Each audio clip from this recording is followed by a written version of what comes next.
Yung munti ka lang makapasok sa langit. Wow, ang ganda pala dito sa langit. Maligaya ang pagdating sa langit. Kilala kita. Ikaw si Santa Claus? Santa Claus. -10. Hindi, alam ko naman talaga yun. Ikaw si San Pedro, di ba? Ang lamig dito. Pwedeng mauna na akong umakyat dyan. Hindi, titignan muna namin ang mga nagawa mong mabuti sa lupa. Alala mo si Mary Jane? Si Mary Jane, yung batang mahilig sa lollipop. Yung ginagawan mo ng lollipop. Mahina lang naman yun eh. Mahina? Pagkahila mo ng lollipop sa bibig niya, natanggal yung bagang ng bata. Talaga? Naalala mo yung pusa ng nanay mo? Si Mingming, miss ko na nga rin yun eh. Binuhat mo yun ng lasing ka tapos binato mo, sabi mo, "Go Pikachu!" Forever na ba itong hindi natutubo buhok ko? O diba? Ang ganda ko, no? Hoy, Basyang, huwag ka magsumbong na gagala ako, ha? Ma'am, kung magsumbong ka, ay paparusahan kita. One eternity later. Ang tagal naman ni Maricar. Saan kaya nagpuntang batang yun? Aling Basyang, nakita mo ba si Maricar? Gumala yun. Kasama barkada niya, ma'am. Ano? Umanda ka ngayong bata ka.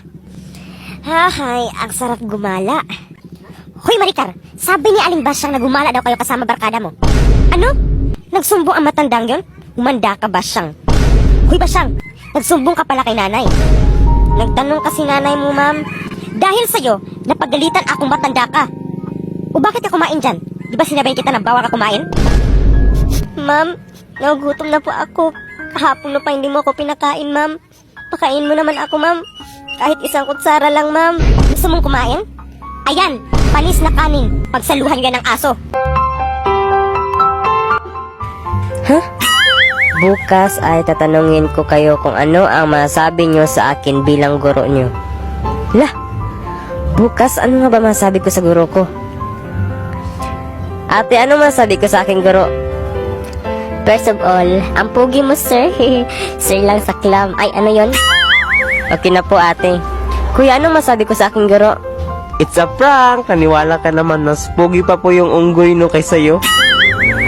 Sige po, kuya. Mama, ano po ang masabi ko sa aking guro? Gusto mo to, di ba? Kaya ito ang masabi ko sa iyo mamaya na yan, anak. Opo, mama. Papa, ano masasabi ko sa aking guro? Wait lang, ang masabi ko po sa iyo ay tumanda kang walang jowa. Sige po, papa.